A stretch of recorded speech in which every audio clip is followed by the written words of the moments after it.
Alas 3 ang takna sining oras, namatay ang aton Ginoong Hesukristo sa krus sa pagtubos sang bugos nga kalibutan.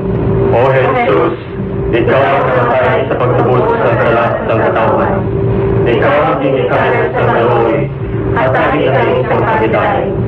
O suburan sang kabuhi, liko pa sa pagkakos ang gulong ng kalibutan sang imong tama. O dugo at tubig na kailid gikan sa pipuson ni Jesus. Nga mo suburan sang kaloy para sa amon. Nagasabi kami sa imo, balaan ni Diyos, sagrado magamhanan, walay katapusan ng Ginoo, kaluoy kami, kagalang bugos ng kalibutan. Balaan ni Diyos, sagrado magamhanan, walay katapusan ng Ginoo, kaluoy kami, kagalang bugos ng kalibutan. Balaan ni Diyos, sagrado magamhanan, walay katapusan ng Ginoo, kaluoy kami, kagalang bugos ng kalibutan. Amen. Jesus, ayon sa kaloy, nagatuo kami sa imo. Ang 3 o'clock prayer, pinadulong sa inyo sang DYFM, ABP, ag Saint Alil Prayer Movement.